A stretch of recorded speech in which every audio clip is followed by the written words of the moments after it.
Meus irmãos e irmãs, o testemunho cristão é um dever de todo crente. Todos nós somos chamados a oferecer a razão da esperança que há em nós como consequência da obra graciosa de Cristo em nosso lugar na cruz do Calvário. Nós fomos chamados para ser sal na terra, fomos chamados para ser luz no mundo e devemos dar esse testemunho cristão àqueles que Deus, na sua soberana providência, coloca como os nossos próximos, amigos, colegas de trabalho, de estudo, familiares, vizinhos, tanto através de uma conduta digna de tão grande salvação que temos em Cristo, o nosso Senhor, o nosso Redentor, de uma vida reta, uma vida íntegra,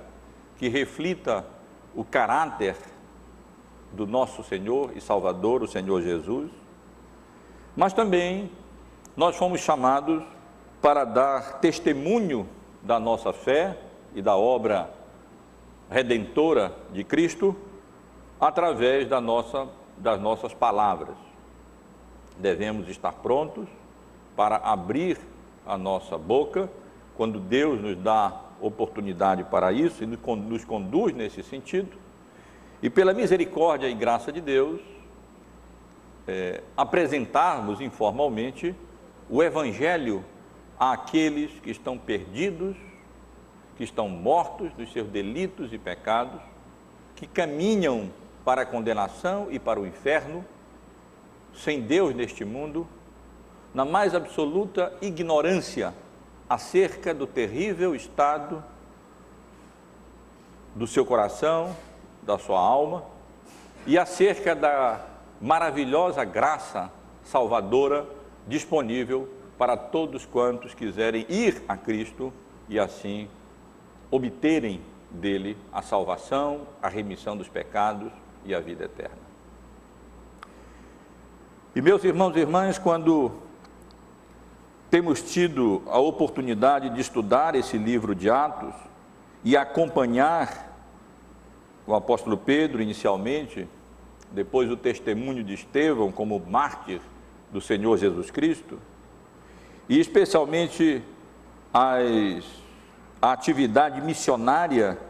do apóstolo Paulo, como nós estamos fazendo nesse momento, nós temos tido várias oportunidades de aprender com o apóstolo Paulo, a cumprirmos essa missão que é de todo crente, dar testemunho da sua fé nas circunstâncias e relações em que a providência de Deus nos coloca nessa vida. Aos ministros do Evangelho cabe a proclamação pública da palavra de Deus, porque foram comissionados para isso, chamados para isso, comissionados para esse propósito e preparados por Cristo para esse propósito. Mas a todo crente compete utilizar as oportunidades que Deus nos concede, dentro das vocações para as quais Ele nos chamou, nas relações nas quais, pela graça dEle, na providência soberana dEle, Ele tem nos colocado a cada um de nós, para que o reino de Deus seja promovido e o nome de Deus honrado e glorificado, através da nossa conduta, mas também, como eu ressaltei, do nosso testemunho cristão, pelo abrir da nossa boca, pela explicação daqueles que não conhecem o caminho da salvação, da obra, da pessoa e da obra que Cristo realizou com esse propósito, sendo obediente até a morte e morte de cruz do Calvário. E meus irmãos, na passagem que eu li, dos primeiros versículos do capítulo 17 do livro de Atos, nós encontramos aqui lições relevantes acerca da estratégia missionária do apóstolo Paulo, da pregação de Paulo, do testemunho de Paulo, lição que serve não apenas para aqueles que proclamam o Evangelho como ministros da sua palavra, mas que nos instrui a todos nós acerca de como cada um de nós deve utilizar as oportunidades e anunciar o Evangelho da graça de Deus em Cristo Jesus. E aqui também encontramos lições, somos relembrados, na verdade, acerca das consequências ou dos resultados que estamos autorizados a esperar quando nós, obedientes a Cristo, somos usados como instrumentos da graça dele no testemunho do Evangelho. Os irmãos estão acompanhando a exposição no livro de Atos, que estamos fazendo já há alguns meses, e sabem que nós estamos aqui acompanhando a segunda viagem missionária do apóstolo Paulo. Ele foi dirigido por Deus nessa direção, ele saiu para visitar algumas das igrejas que haviam sido organizadas por ocasião da primeira viagem missionária, e partindo da igreja missionária sede de Antioquia da Síria, temos visto como o apóstolo Paulo foi anunciando o Evangelho, juntamente com Silas, depois arrebanhou o evangelista Timóteo, posteriormente Lucas o acompanharia durante uma parte da segunda viagem missionária, e nós vimos como Paulo foi dirigido pelo Espírito Santo de Deus de uma maneira não ordinária, de uma maneira extraordinária, conduzindo a Troade, e dali então, revelando de maneira extraordinária a sua vontade ao apóstolo Paulo, através de um sonho, quando um varão macedônio pedia por socorro, que eles atravessassem o mar Egeu, fossem até a Europa, e então anunciassem o Evangelho da graça salvadora de Cristo, também ali na Macedônia. E assim foi feito. O apóstolo Paulo saiu do porto na cidade de Troade, caminhou para a cidade de Filipos, caminhou, eu menciono, por mar, navegou até a cidade de Filipos, e ali então, por algum tempo, teve a oportunidade de anunciar o Evangelho em Cristo Jesus. Nós vimos que através do ministério do apóstolo Paulo na cidade de Filipos, entre outras pessoas que Lucas não menciona especificamente no seu relato sucinto dessa atividade missionária do apóstolo Paulo, Silas, Timóteo e Lucas, na cidade de Filipos, mas pelo menos somos informados aqui acerca da conversão de Lídia e da sua família, quase certamente daquela jovem que tinha um espírito de adivinhação, um espírito demoníaco, que foi exorcizada pelo apóstolo Paulo, e também do carcereiro de Filipos, juntamente com a sua família. No final do versículo 40, depois que o apóstolo Paulo é libertado da prisão, juntamente com Silas, lemos como o apóstolo Paulo, saindo do cárcere, foi até a casa de Lídia, e vendo os irmãos que ali estavam, quase certamente a casa de Lídia tornou-se a sede, o lugar onde a igreja de Filipos se congregava para ler as Escrituras e orar e cultuar a Deus. E ali então, Paulo e Silas se despediram dos irmãos daquela igreja recém-estabelecida na cidade de Filipos, a primeira igreja estabelecida em território europeu. E nos versículos que nós temos diante de nós, irmãos, versículo 1 até o versículo 9, nós temos um relato que Lucas nos fornece acerca da atividade missionária do apóstolo Paulo na cidade seguinte, na cidade de Tessalônica. E é exatamente o relato que temos diante de nós para considerar hoje à noite. Eu quero observar aos irmãos que, até fazer uma correção, que no domingo passado eu mencionei que Tessalônica ficava na província da Acaia, mas na verdade não é assim, foi um engano meu. Na verdade, Tessalônica ainda está na província da Macedônia, apenas mais para baixo é que fica a província da Acaia. E segundo o relato que nós temos aqui, libertado da prisão e havendo se despedido da igreja de Filipos, o grupo missionário parte então em direção a essa importante cidade de Tessalônica, que na verdade era tida como a capital da província da Macedônia. Eles passam apenas por outras duas cidades, Anfípolis, que ficava a 40 e poucos quilômetros, talvez uns 48 quilômetros a sudoeste da cidade de Filipos.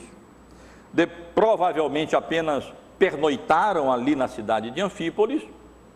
Não é mencionado nenhum trabalho evangelístico ali, nem aqui, nem em outra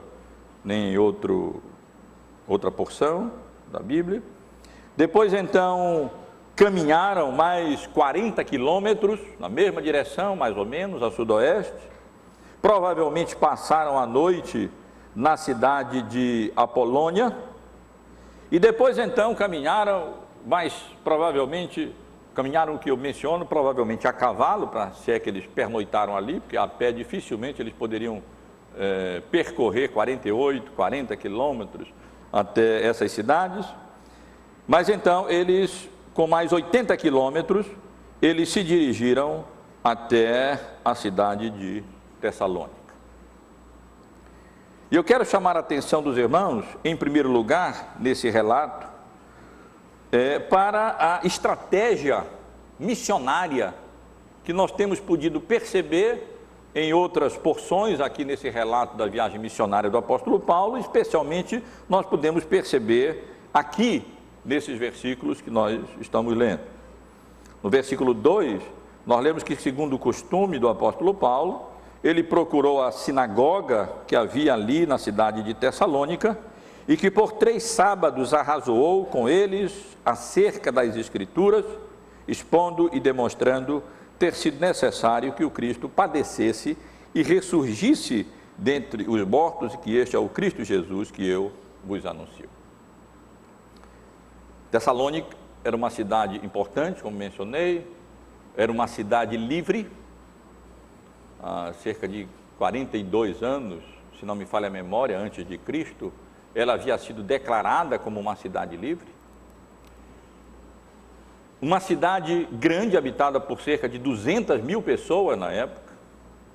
E, obviamente, uma cidade desse porte e da importância econômica de Tessalônica, pela posição estratégica que estava, como uma cidade portuária. Hoje a mesma cidade está lá, só que é chamada de Salônica, e também localizada numa via importante, como era a Via Ignácia, uma das importantes vias romanas da época.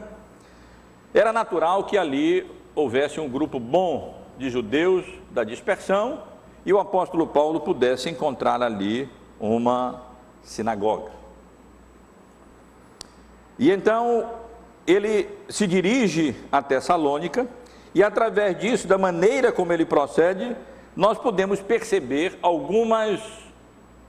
estratégias missionárias ou evangelísticas do apóstolo Paulo, que eu gostaria de chamar a atenção dos irmãos em primeiro lugar. Primeiro, observem que ele raramente viajava sozinho.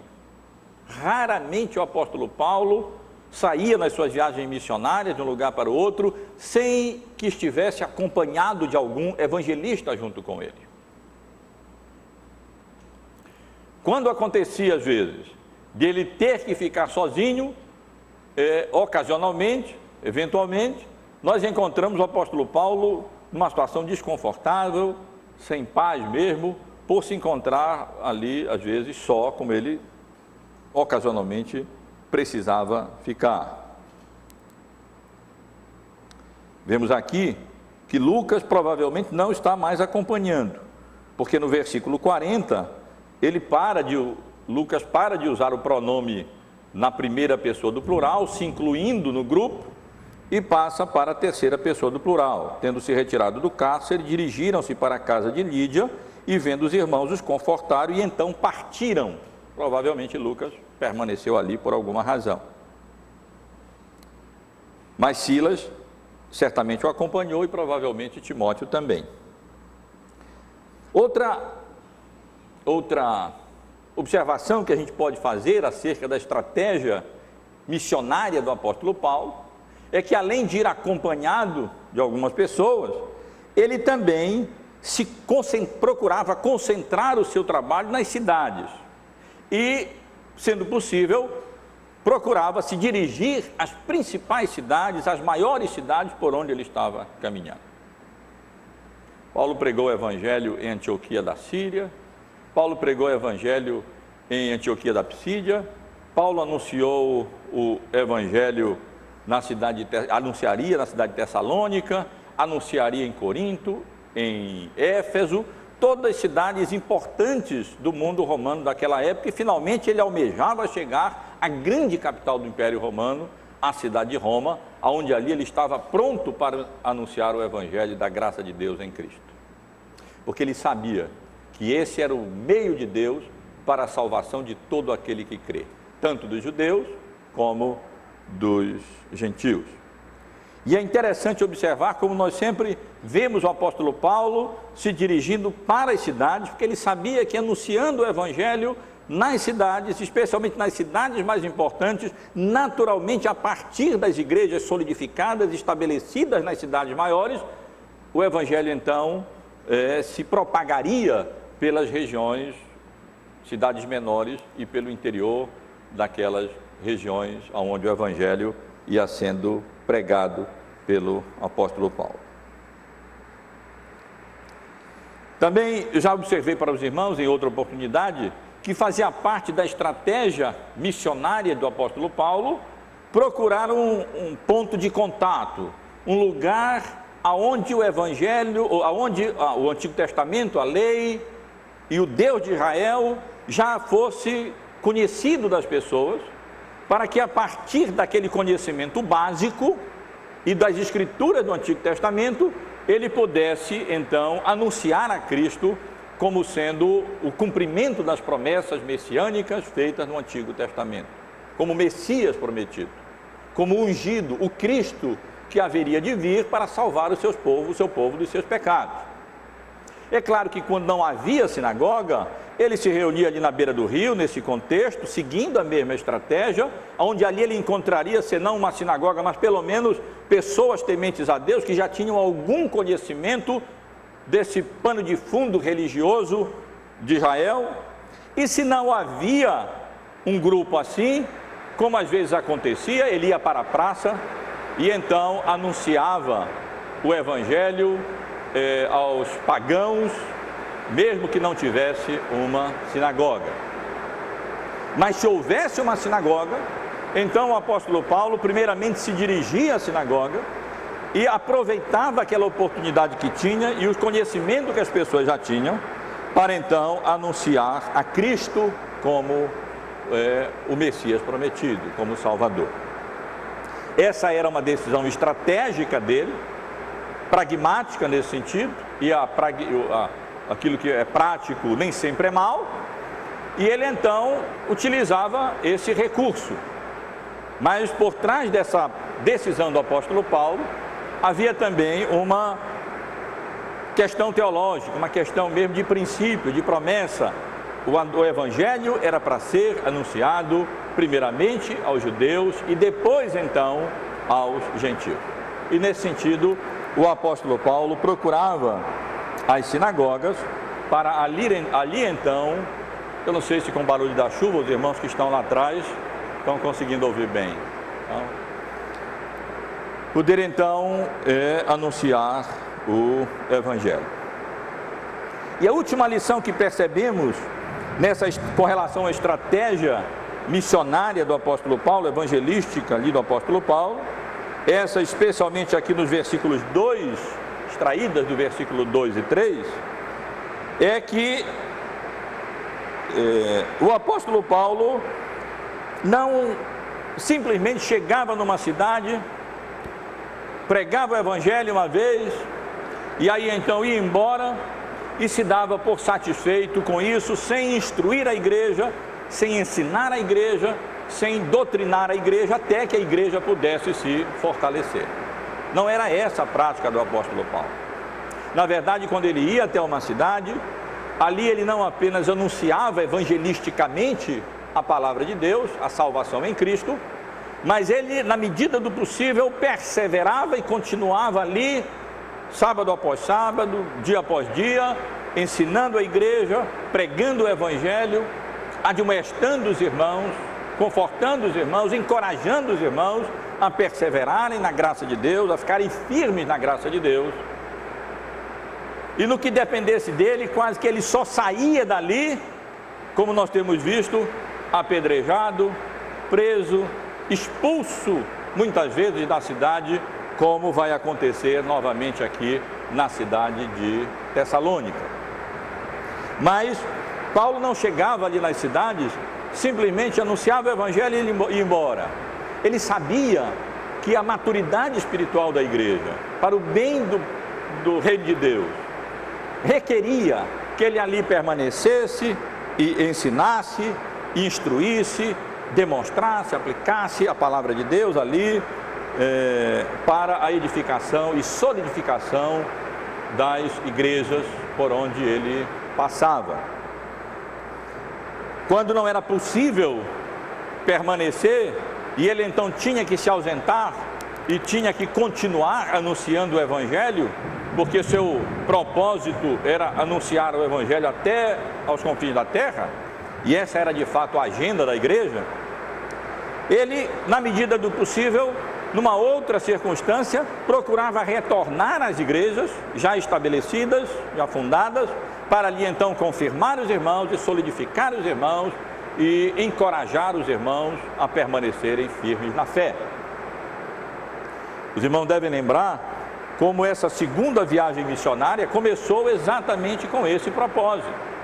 Começou exatamente com o propósito de retornar às igrejas estabelecidas durante a sua primeira viagem missionária na região da Galácia, ali na Ásia Menor, para confirmar as igrejas, estabelecer aquelas igrejas. Na verdade, mesmo no retorno da primeira viagem missionária, Paulo já foi visitando novamente as igrejas de Antioquia, de Listra, de Icônio, de Derbe, fortalecendo os irmãos e edificando os irmãos na fé. E quando não era possível ele retornar, ele então frequentemente lançava a mão de cooperadores, de evangelistas, e enviava esses evangelistas àquelas igrejas para que ele pudesse então ali fortalecer as igrejas, instituir presbíteros, diáconos e assim organizar e fortalecer e animar aquelas igrejas. Mas frequentemente Paulo era perseguido pela sua fidelidade à mensagem que havia recebido, porque ele não mercadejava o evangelho para acomodá-lo ao gosto dos ouvintes. Frequentemente Paulo experimentava perseguição, tanto dos gentios como dos judeus. Tanto na mão de patrícios ele sofreu, como na mão dos gentios ele também veio a padecer várias vezes pela fidelidade deles ao evangelho. Mas, meus irmãos, nesses dois versículos, portanto, no capítulo 1, no versículo 1 e na primeira parte do versículo 2, nós aprendemos essas várias lições aqui, quando Lucas registra a continuidade da obra missionária do apóstolo Paulo, agora na cidade importante, capital da Macedônia, a cidade de Tessalônica. Convém lembrar, meus irmãos, que Paulo saiu de Filipos depois de sofrer chibatadas, depois de uma noite na prisão, mas o propósito dele, não podendo permanecer em Filipos, ele então partia para a cidade seguinte, para ali pregar e anunciar o Evangelho, de conformidade com essas decisões estratégicas que eu estou aqui comentando e mencionando para os irmãos. Não sozinho, concentrando-se nas cidades, especialmente nas maiores cidades, sempre que possível procurando um ponto de contato onde as pessoas já tivessem algum conhecimento que facilitasse o anúncio. Nessas circunstâncias, esse local era a sinagoga ou um ponto de oração, onde judeus ou pessoas tementes a Deus se reuniam. E vemos também como, na estratégia missionária de Paulo, ele não apenas anunciava rapidamente o Evangelho e prontamente partia para outra cidade, mas ele permanecia ali sempre que possível para consolidar as igrejas, estabelecer as igrejas, até que ele então, não podendo fazer mais isso, movia-se para outro lugar. Nós lemos aqui no versículo 2, que por 3 sábados, Paulo foi à sinagoga e arrazoou com eles. Mas tudo indica que Paulo passou vários meses na cidade de Tessalônica. Quando nós lemos a carta, por exemplo, enviada à igreja de Filipos, nós vemos como o apóstolo Paulo, como é mencionado ali, que enquanto ele estava em Tessalônica, recebeu vários auxílios, várias ofertas para ajudar na manutenção dele na cidade de Tessalônica. E quando nós lemos as cartas enviadas pelo apóstolo Paulo à igreja de Tessalônica, a primeira e a segunda carta, nós podemos perceber que tudo ali pressupõe que o apóstolo Paulo não passou apenas 3 meses, 3 semanas ali na cidade de Tessalônica, mas o que nós temos aqui nesses versículos é um registro abreviado, resumido da obra missionária do apóstolo Paulo na cidade de Tessalônica. Quase certamente ele passou ali mais tempo do que 3 semanas. Ele arrasou ali até aquele momento 3 vezes ali na sinagoga, mas provavelmente o apóstolo Paulo continuou na sua atividade missionária junto às pessoas que haviam sido convertidas ali naquela obra missionária dele na cidade de Tessalônica. Mas, meus irmãos, esses versos da palavra de Deus nos ensinam mais do que simplesmente quais eram as estratégias missionárias do apóstolo Paulo, como vimos no primeiro versículo e na primeira parte do segundo versículo. A partir da segunda parte do versículo 2 e no versículo 3, essa passagem nos oferece lições importantes acerca da pregação do apóstolo Paulo, e que nós podemos tirar lições delas, não apenas para a pregação pública por aqueles que foram comissionados por Deus para anunciar o Evangelho, mas também podemos tirar proveito, todos nós, para aprendermos com Paulo a como anunciar o Evangelho, testemunhar do Evangelho, quando Deus nos fornece oportunidade para tal, nas várias circunstâncias em que a graça dele, na providência dele, ele nos coloca. Nós lemos no versículo 3, a partir do versículo 2, que Paulo, segundo o seu costume, foi procurá-los e por 3 sábados, arrazoou com ele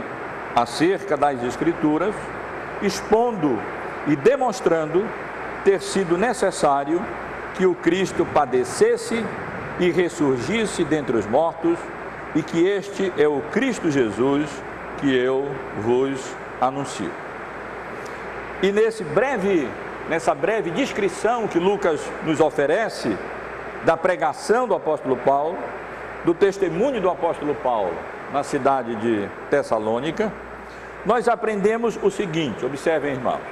Primeiro, que a base do testemunho dele era as Escrituras. É claro que nós não tínhamos então o Novo Testamento. As Escrituras são o Antigo Testamento. Mas como aconteceu nas outras cidades onde o apóstolo Paulo anunciou o Evangelho e particularmente nas sinagogas aos judeus, o apóstolo Paulo parte da palavra de Deus. Essa é a base da pregação dele. Nós lemos aqui no final do versículo 2 que por 3 sábados arrazoou com eles acerca das Escrituras, ou melhor, talvez, a partir das Escrituras. As Escrituras eram a base, eram a fonte, eram o fundamento aonde a mensagem de Paulo, a pregação de Paulo estava alicerçada. Nós vemos, por exemplo, no capítulo 13 do livro de Atos, quando o apóstolo Paulo anunciou o Evangelho na cidade de Antioquia da Psídia, que ele utilizou várias passagens do Antigo Testamento, como por exemplo o Salmo 2, versículo 7, aqui no versículo 33 do capítulo 13. Zoinha, aumenta, senão a garganta não vai chegar ao fim da mensagem. Como ele mencionou, como ele utilizou também o texto de Isaías, capítulo 55, versículo 3, mencionado no versículo 34, aqui do capítulo 13, como ele citou o versículo 10 do capítulo 16 do livro de Salmos. E essa era a prática do apóstolo Paulo. E embora Lucas não mencione qual a passagem bíblica, ou quais as passagens bíblicas que Paulo utilizou na sua pregação, nas suas pregações ali na sinagoga na cidade de Tessalônica, certamente ele deve ter empregado passagens bíblicas como essas que ele vinha utilizando com o propósito de apresentar a Cristo como Filho de Deus, como Messias prometido, como Salvador do povo de Israel. E essa é a primeira lição que o texto nos dá, que a nossa pregação e o nosso testemunho, eles têm que estar alicerçados nas Escrituras, eles precisam estar fundamentados e alicerçados na palavra de Deus. Mas Lucas diz mais. Lucas fala não apenas da base ou do fundamento da pregação de Paulo, que eram as Escrituras, mas ele fala também do próprio método que Paulo empregava e utilizava ao anunciar o Evangelho nas sinagogas judaicas ali de Tessalônica. E esse método pode ser discernido, especialmente a partir de 3 termos, de 3 palavras que o apóstolo Paulo utiliza na segunda parte do versículo 2 e no versículo 3. Os irmãos podem observar. Lemos na segunda parte do versículo 2 que por 3 sábados Paulo arrazoou com eles acerca das Escrituras. E no versículo 3, no início, que ele fez isso, esse seu arrazoado, com base nas Escrituras, expondo e demonstrando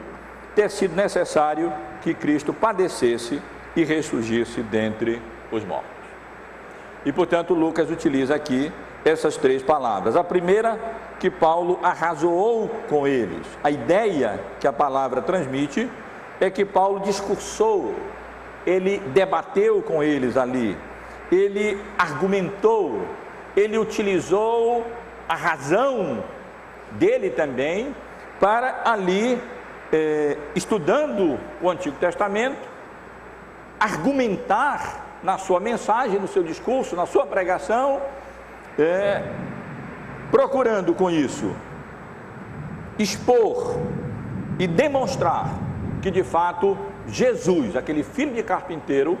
era o Messias prometido para a salvação do povo de Israel. Ele diz que ele arrazoou com ele, expondo as Escrituras, ou seja, explicando as Escrituras. E é interessante observar, irmãos e irmãs, que a mesma palavra que o apóstolo Paulo utiliza aqui, que Lucas utiliza aqui, dizendo que Paulo arrazoou com eles, expondo e demonstrando é utilizada pelo Senhor Jesus. Os irmãos podem acompanhar em Lucas, no primeiro volume da sua obra, em 2 volumes, o autor do livro de Atos, tenham em mente, é Lucas, o mesmo autor do primeiro volume, que é o seu Evangelho. E no final do livro de Lucas, no capítulo 24 do seu Evangelho, quando o Senhor Jesus se encontra com os discípulos de Emaús e caminha com eles, nós lemos no versículo 32, que eles depois comentaram um com o outro, dizendo: porventura não nos ardia o coração quando ele pelo caminho nos falava,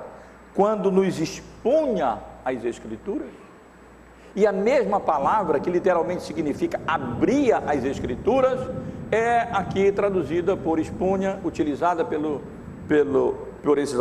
esses 2 discípulos de Jesus, para se referirem àquilo que Cristo fez, caminhando com eles, ali, com os 2 discípulos, depois de ressurreto. O Senhor Jesus ia para eles abrindo as Escrituras, ele ia expondo as Escrituras, ele ia anunciando, na verdade, a mesma coisa que Paulo estava anunciando e fazendo quando pregava o Evangelho ali na cidade de Tessalônica. É interessante observar, um pouquinho mais adiante, no capítulo 24 do Evangelho de Lucas, a partir do versículo 44, que o conteúdo que nós encontramos da mensagem de Jesus ali para os discípulos de Emaús é mais ou menos o mesmo daquele que Paulo arrazoou e expôs à igreja, na sinagoga de Tessalônica. A partir do versículo 44, nós lemos: a seguir Jesus lhes disse: são estas as palavras que eu vos falei, estando ainda convosco, que importava se cumprisse tudo o que de mim está escrito na lei de Moisés, nos profetas e nos salmos. E então lhes abriu o entendimento para compreenderem as Escrituras, e lhes disse: assim está escrito, que o Cristo havia de padecer e ressuscitar dentre os mortos no 3º dia, e que em seu nome se pregasse arrependimento para a remissão de pecados a todas as nações, começando de Jerusalém. Vós sois testemunhas destas coisas. E aqui, portanto, irmãos, Lucas faz uso da mesma palavra que Jesus utilizou para designar aquele processo através do qual ele ia expondo as Escrituras, abrindo as Escrituras para os discípulos de Emaús, e exatamente com o propósito que eles pudessem alcançar discernimento e entendimento do Evangelho potencialmente anunciado também lá no Antigo Testamento pelos profetas, no livro de Salmos, também nos livros da lei. E o método do apóstolo Paulo incluía também a palavra aqui traduzida como demonstrar, demonstrando, ou seja, indicando, provando. Literalmente, a palavra transmite a ideia de colocar uma coisa ao lado da outra. E provavelmente Lucas utiliza essa palavra porque no método da pregação do apóstolo Paulo, ele colocava o anúncio, a promessa, a profecia no Antigo Testamento ao lado do seu cumprimento, oferecendo, demonstrando como aquelas profecias e como aqueles anúncios acerca de Cristo no Antigo Testamento deveriam ser entendidos à luz dos eventos da história da redenção, agora ocorridos e cumpridos especialmente na pessoa de Cristo Jesus, o nosso Senhor, o nosso Salvador. Portanto, irmãos, esse é o método da pregação do apóstolo Paulo. Ele se firmava nas Escrituras, ele se baseava nas Escrituras, e a partir das Escrituras, ele procurava arrazoar, argumentar, e arrazoava de tal maneira que ele expunha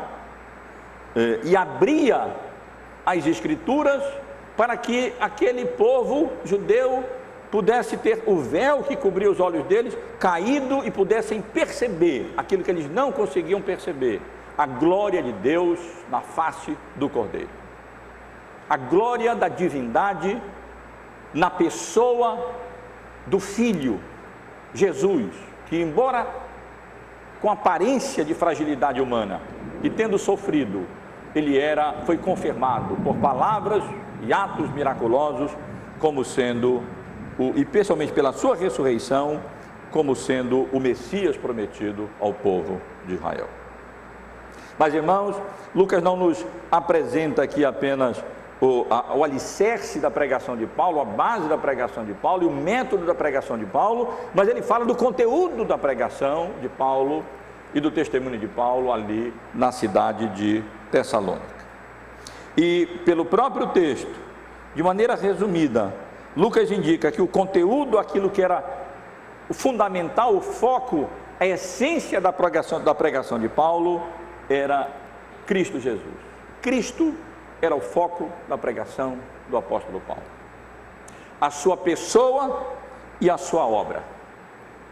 Através do Antigo Testamento, argumentando, demonstrando, arrazoando, comprovando, o apóstolo Paulo procurava ali demonstrar e abrir o entendimento daquele povo judeu, para poder perceber que todo o Antigo Testamento falava de Cristo, e que todo o Antigo Testamento se cumpria em Cristo Jesus. E ele procurava ali demonstrar, primeiro, que Jesus é o Cristo, que todas as indicações, que todas as evidências, nas pregações, na autoridade, nos milagres, na ressurreição, no testemunho apostólico acerca da ressurreição do Senhor Jesus, tudo demonstrava com clareza: este Jesus é aquele Messias, o Cristo anunciado na antiga dispensação. E não apenas o apóstolo Paulo procurava fornecer a identidade do Messias como sendo Jesus, o Salvador, o filho de um carpinteiro, mas ele procurava ali demonstrar e arrazoar, e explicar e abrir o coração daquele povo e a mente daquele povo, para que eles pudessem entender mais acerca da natureza da obra expiatória que Cristo veio para realizar nesse mundo, quando ele encarnou, assumindo a nossa natureza humana. Aqui no versículo 3, nós lemos que fazia parte da pregação do apóstolo Paulo, do ensino do apóstolo Paulo, arrazoar, expondo e demonstrando ter sido necessário que o Cristo padecesse e ressuscitasse dentre os mortos, e que este é o Cristo Jesus que eu vos anuncio. Além de anunciar que Jesus era o Cristo, Paulo procurava ali expor e demonstrar que era necessário que o Messias prometido viesse não como o povo de Israel, de modo geral, esperava, em glória diretamente, mas que o caminho da glória de Cristo era pavimentado de sofrimento, de padecimento, de morte, de crucificação, de ressurreição, e então viria a glória. Era difícil para o povo de Israel, foi difícil até mesmo para os apóstolos do Senhor Jesus compreenderem a natureza da obra salvadora que o Messias viria a realizar. A ideia que eles sustentavam, de modo geral, é que o Messias seria um salvador político, que ele seria um redentor cheio de poder, que iria finalmente libertar o povo de Israel do jugo das outras nações e estabelecer toda aquela glória, todo aquele poderio militar, econômico, político, que em parte o povo de Israel já havia experimentado durante a antiga dispensação. E era difícil eles lerem o Antigo Testamento, como várias passagens nos Salmos e dos profetas, Isaías e outros, claramente indicando que a obra de Cristo incluiria não apenas o seu retorno vitorioso em glória, mas incluía também o seu padecimento, o seu sofrimento, a sua humilhação, a sua morte, a sua crucificação ali na cruz do Calvário. Aí sim, depois disso, depois de ter sido crucificado, depois de ter sido morto, depois de carregar sobre si a culpa dos pecados dos eleitos, daqueles que o Pai confiou a ele para que ele salvasse, aí sim, ele seria ressuscitado, a sua obra seria reconhecida e aceita pelo Pai, ele seria entronizado como Deus homem, a quem toda a autoridade foi confiada nos céus e na terra, para reinar em glória, e então até o dia em que ele iria retornar, e ali ele de fato irá reinar já sem nenhuma oposição, de maneira perfeita e completa sobre o povo remido, sobre a sua igreja que o Pai confiou a ele. E podemos aqui, apesar da descrição tão resumida que Lucas nos dá, imaginar Paulo anunciando, Paulo pregando o Evangelho, Paulo anunciando as promessas de Deus, Paulo fazendo isso, mas sempre se concentrando na encarnação do Verbo, na vida íntegra de Cristo, na autoridade da pregação de Cristo, na vida de obediência santa, reta, justa, até a morte de cruz de Calvário. Paulo anunciando a sua morte, anunciando a ressurreição de Cristo, anunciando a sua ascensão, a glória, e anunciando que ele iria retornar em glória, e como Rei dos Reis e Senhor dos Senhores, subjugaria todo domínio e toda revolta e toda resistência contra o estabelecimento do seu reino, para o louvor do seu nome e para a honra e para a glória do Deus Pai, Criador dos céus e da terra. Meus irmãos, essa era a pregação do apóstolo Paulo, e certamente tem muito a nos ensinar. E no nosso testemunho, nós devemos fazer de maneira semelhante. Somos chamados para anunciar todo o conselho de Deus,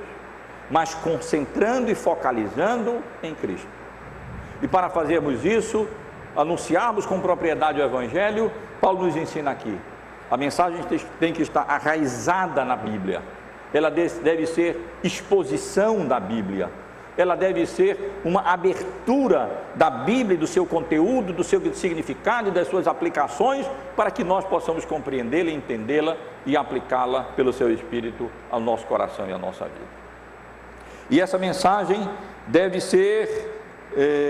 feita em termos de exposição, em termos de explicação, em termos de esclarecimento, em termos de arrazoado, procurando demonstrar a genuinidade, a veracidade da mensagem que ela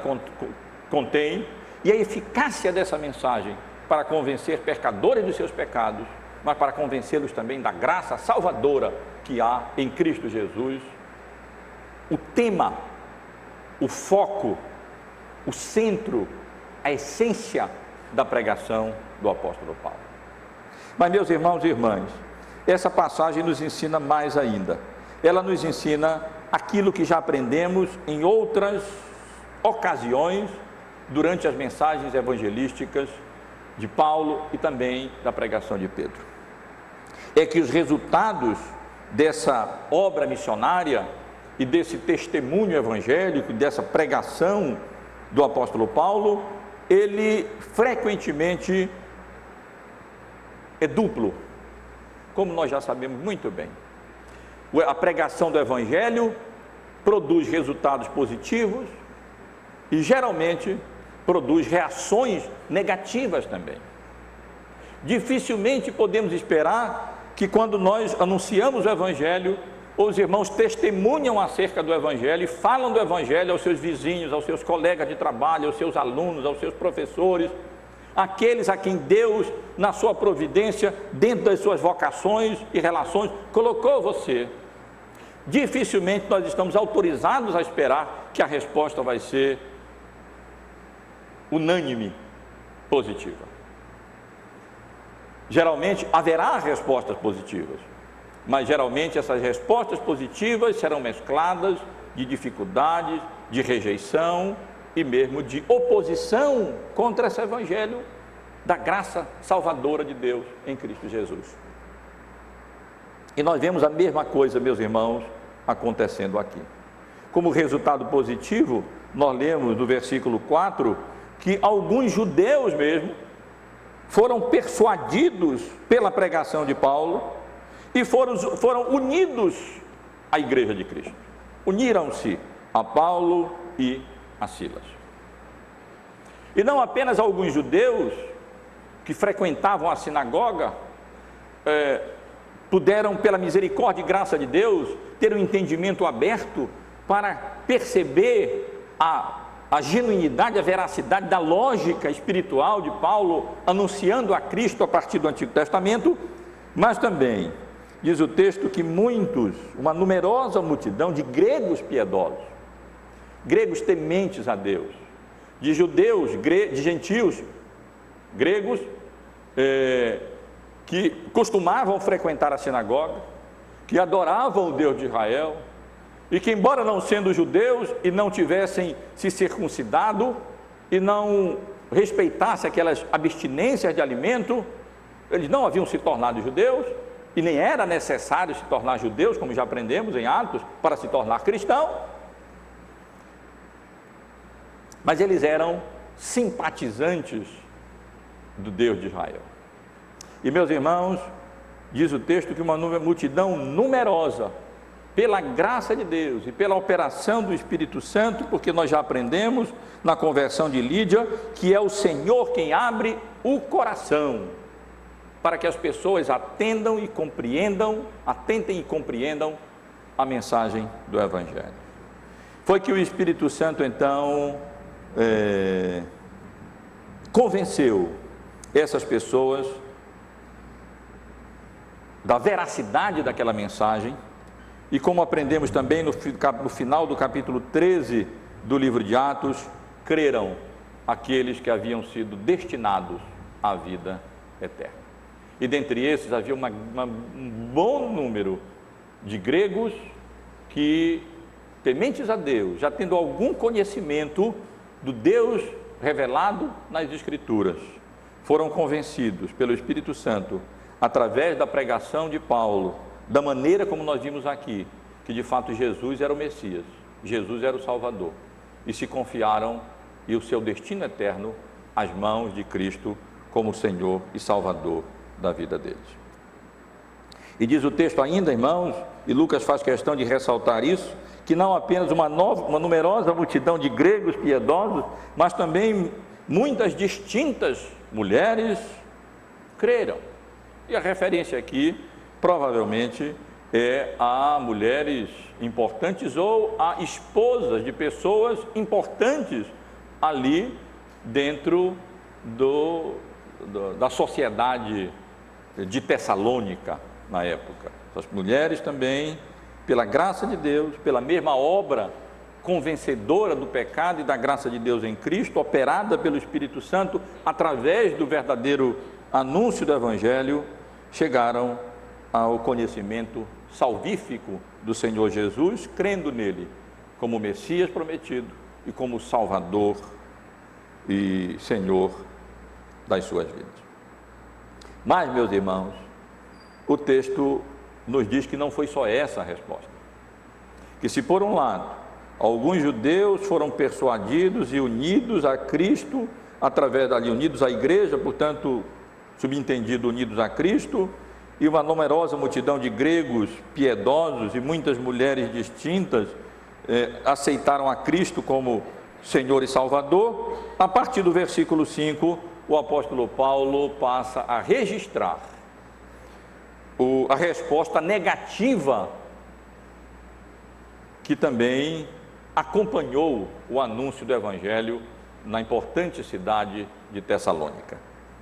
Os judeus, diz o texto, movidos por inveja, trazendo consigo alguns homens maus dentre a malandragem, ajuntando a turba, alvoroçaram a cidade e,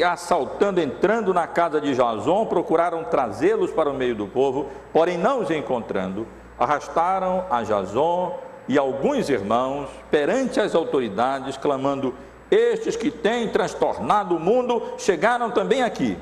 aos quais Jason hospedou. Todos estes procedem contra os decretos de César, afirmando ser Jesus outro rei.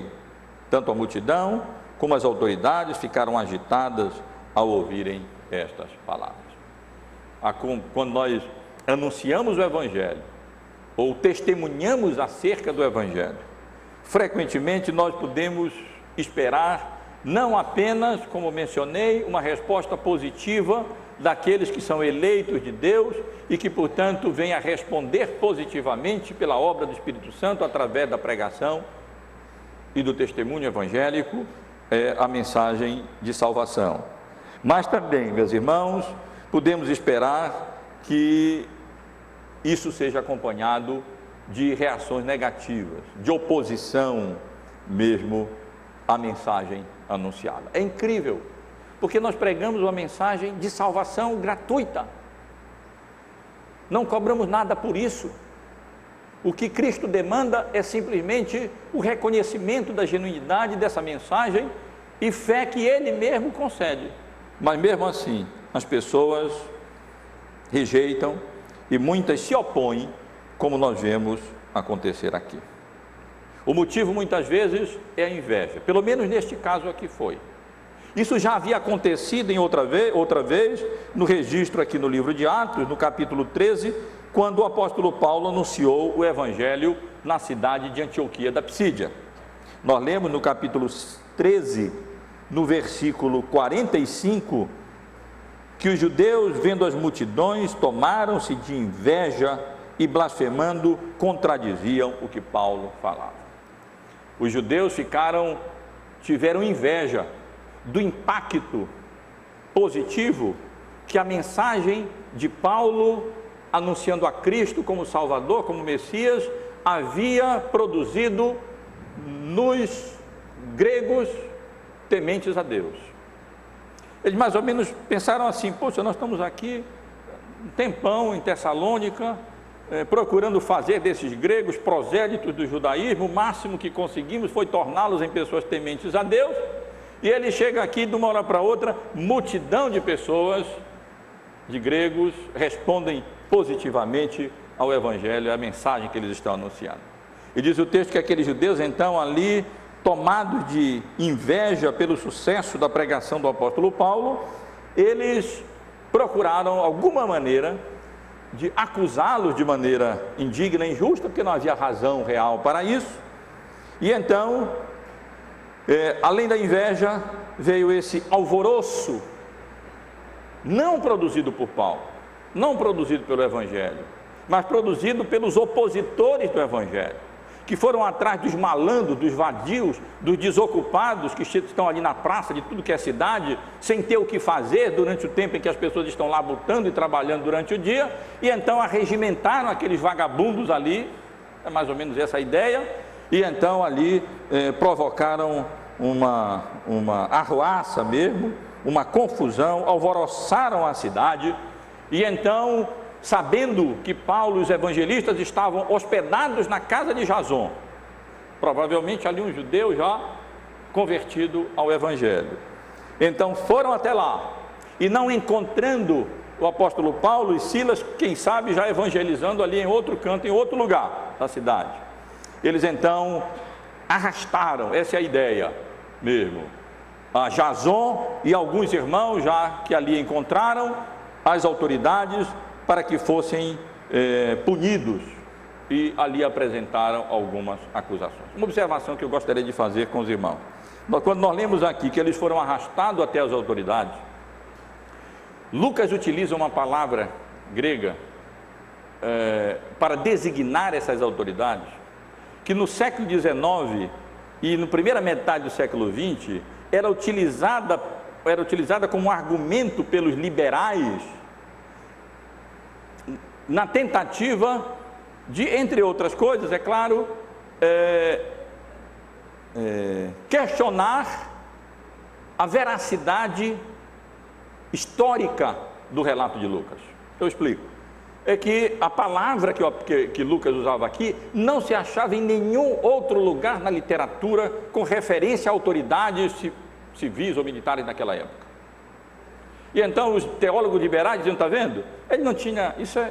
invenção, ele não tem, está usando aqui palavra que na verdade nunca houve, nunca se utilizou para se designar autoridades em uma cidade. No século XX, na segunda metade, achou-se 16 inscrições utilizando essas palavras na cidade de Tessalônica, com referência às autoridades que governavam aquela cidade, que era livre a partir do ano, parece que 42 antes do Senhor Jesus.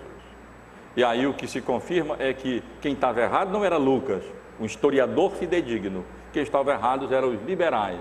que utilizavam-se de uma omissão apenas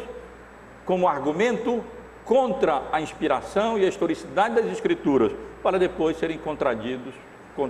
pelas próprias evidências arqueológicas e históricas que vieram a demonstrar que Lucas era, sim, um historiador fidedigno, e estava utilizando uma palavra que era de fato empregada na época para designar as autoridades que ali exerciam na cidade de Tessalônica. Mas isso é apenas uma observação de passagem para confirmar a historicidade bíblica do relato, histórica do relato que nós estamos estudando. Mas, irmãos, então nós vemos nesse relato como Paulo e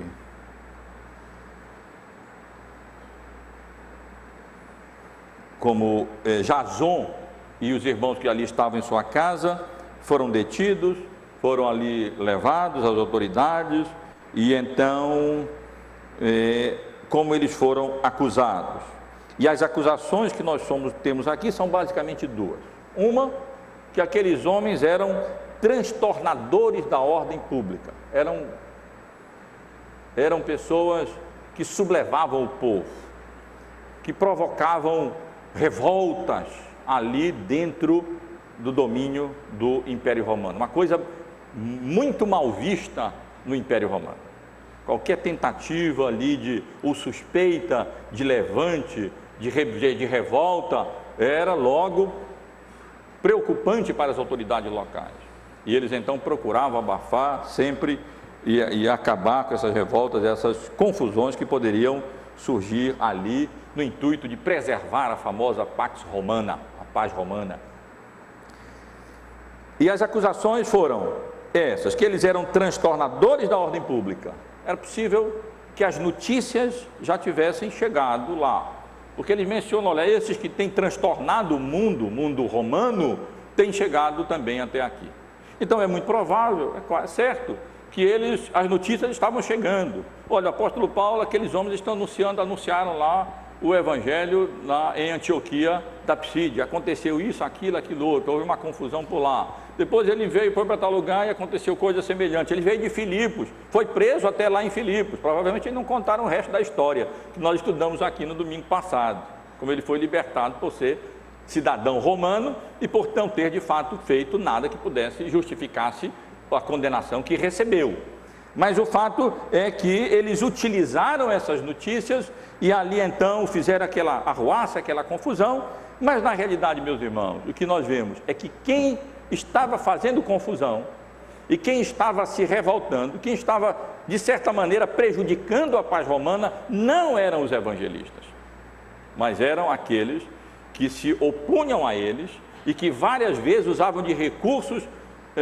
indignos, escusos mesmo, no sentido de provocarem essas confusões, como fizeram aqui com esses malandros que ficavam lá na praça, para então utilizarem essas revoltas como pretexto para acusarem o apóstolo Paulo e os outros que anunciavam o evangelho. A outra acusação é que eles eram traidores de César. E eles eram traidores de César porque eles anunciavam que Jesus era outro rei e que Jesus iria retornar. Eles pregavam acerca da parousia de Cristo, é o termo grego para a segunda vinda de Cristo, mas era um termo utilizado também para a vinda de um rei,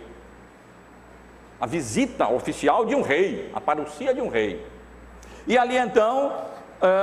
distorcendo a natureza espiritual do reinado de Cristo, como se fosse um reinado político, eles então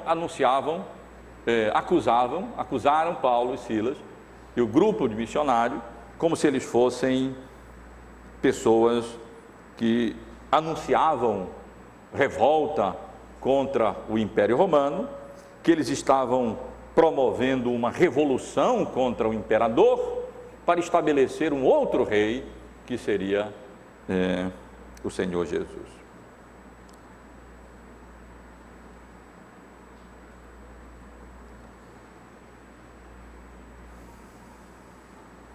Na verdade, meus irmãos, os motivos reais para essas acusações, nós sabemos bem, era primeiro a rejeição do Evangelho. Aqueles judeus haviam rejeitado o Evangelho.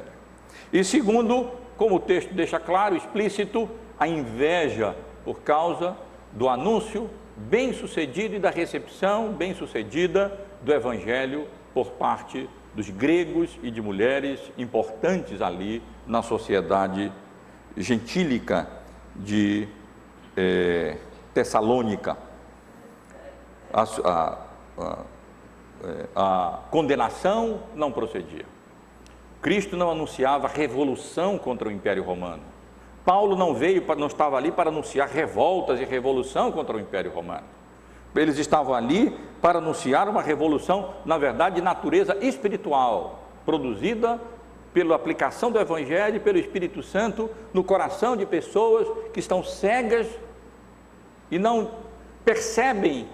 a glória de Deus na face de Cristo, e pela ação do Evangelho, pela ação do Espírito Santo, através da instrumentalidade da pregação do Evangelho, essas pessoas chegam ao conhecimento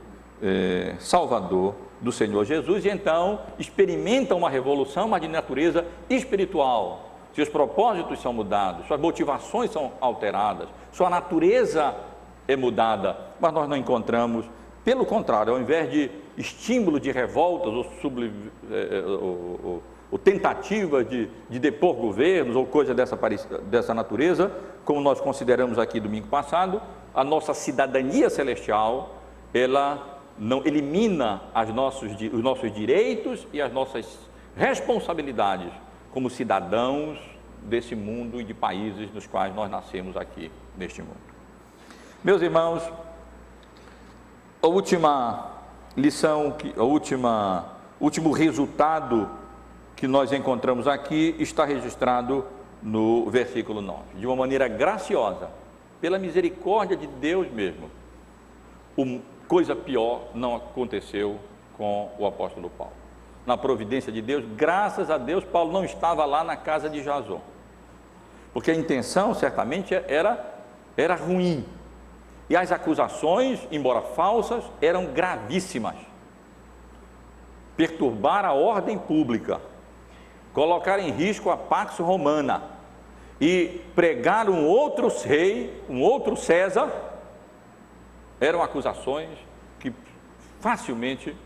poderiam levar Paulo e Silas e Timóteo à morte, como o Senhor Jesus, por essas razões, foi levado à morte também. Mas pela misericórdia e graça de Deus, irmãos, quando nós anunciamos o Evangelho, nós estamos autorizados a esperar não apenas respostas positivas, o convencimento da genuinidade dessa mensagem, porque o Espírito Santo de Deus age através da pregação e do testemunho no coração dos seus eleitos.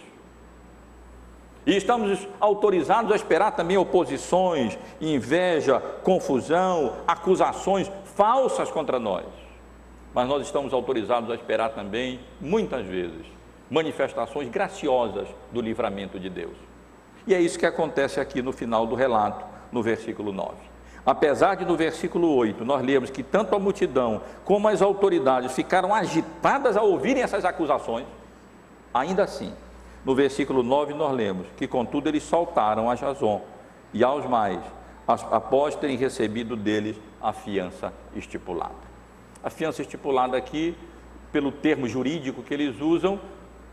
talvez não fosse um valor financeiro, como nós podemos imaginar ali, como condenação por terem hospedado aquelas pessoas acusadas de perturbadores da ordem pública. É mais provável que essa fiança, conforme o termo utilizado aqui, designe a promessa, o compromisso de que Paulo não voltaria mais ali naquela cidade de Tessalônica. E é interessante, meus irmãos, observar que de fato Paulo, não há registro de que Paulo tenha retornado à cidade de Tessalônica. Ele escreveu 2 cartas, encorajou a igreja, animou a igreja, mas é bem possível que quando ele menciona na sua primeira carta, a igreja de Tessalônica, os irmãos podem observar, 1 Tessalonicenses, no capítulo 2, no versículo 18, vou ler desde o verso 17. Ora, nós, irmãos, orfanados por breve tempo da vossa presença, não porém de coração, com tanto mais empenho, diligenciamos com grande desejo e ver-vos pessoalmente. Por isto, quisemos ir até vós, pelo menos eu, Paulo, não somente uma vez, mas duas, contudo, Satanás me barrou o caminho. E não é improvável que essa referência seja, que essa menção seja uma referência a essa objeção, a esse impedimento que Paulo teve de retornar à cidade de Tessalônica, através de notícia de que não deveria voltar, porque se voltasse, o retorno dele ali poderia ocasionar mais provações e mais perseguições à igreja, que naquele momento já estava passando por dificuldades e perseguições e provações, como o apóstolo Paulo passou através do seu ministério ali. Meus irmãos, meu tempo já avançou muito, eu não quero me delongar mais, mas aqui nesse relato nós temos lições preciosas que devem ser observadas, tanto para aqueles que laboram em obras missionárias. Temos lições preciosas. Não é bom estar sozinho essa obra é muito difícil em termos missionários, em outras nações e em regiões ainda não evangelizadas, para ser realizado por uma pessoa só, sem o ombro e sem a companhia de um companheiro, ou mais de um companheiro, para encorajarem-se mutuamente nessa obra de evangelização, de anúncio, de proclamação e promoção do reino de Deus nesse mundo. A estratégia que Paulo nos dá de nos concentrarmos nas cidades populosas, importantes, é muito interessante, para podermos então, a partir daí, o evangelho avançar em direção a outras cidades. Quando é possível estabelecer um trabalho onde já tem algum conhecimento do evangelho, como isso é útil para o início do anúncio, da formação, da constituição de uma igreja em uma determinada cidade. E também esse texto ensina como não convém apenas anunciar o evangelho e pronto, mas é preciso estabelecer a igreja, confirmar uma obra, e isso demanda tempo, demanda instrução, demanda ensino, demanda orientação, e é isso que nós vemos o apóstolo Paulo nos ensinando aqui. Mas como eu comecei a mensagem, todos nós somos chamados para ser testemunhas do evangelho. Nem todos são chamados para serem pregadores do evangelho, mas todos somos chamados para dar a razão da nossa fé. E meus irmãos, não tem dúvida, se a igreja de Cristo não cresce mais, em grande parte a culpa é nossa mesmo, de não lançarmos mão dos meios, das oportunidades que Deus, na sua providência, nos concede para sermos utilizados como instrumentos da graça dele, no testemunho, com a nossa vida íntegra, reta, refletindo o caráter de Cristo, mas também com a nossa palavra, fundada nas Escrituras. Quando nós, baseados nas Escrituras, arrazoamos, expomos, demonstramos a veracidade dessa mensagem, com a graça de Deus, e o Espírito Santo então opera através do anúncio desse conteúdo, que é Cristo, que é o centro, sua pessoa e sua obra, para a conversão daqueles que não conhecem ainda a Cristo como nosso Salvador. É assim que nós devemos proceder, e que os irmãos devem proceder também nas suas vocações. Aqui e ali Deus nos dá oportunidade, e essas oportunidades precisam ser aproveitadas por nós. E ali então, seguindo esses exemplos de Paulo, do apóstolo Paulo, com a graça de Deus, aqueles eleitos de Deus serão alcançados, responderão positivamente, como alguns judeus ali responderam, e como um grupo numeroso de gregos respondeu, e como mulheres importantes da cidade responderam também. As perseguições virão? Provavelmente sim, mas Deus é gracioso, e em meio às perseguições, Ele nos provê também livramento, instrumentos, meios, pelos quais muitas vezes somos graciosamente livrados dessas provações e desses e desses sofrimentos e dessas perseguições, como pelo menos aconteceu aqui com Paulo e Silas, que puderam sair de Tessalônica, fugir e se dirigirem para Bereia, como nós vamos estudar sobre o domingo que vem, se Deus permitir, e ali anunciar o Evangelho para um povo ainda mais nobre do que aquele de Tessalônica, porque de fato levava a séria pregação e investigava para ver se as coisas eram de fato assim. Que Deus nos abençoe, irmãos.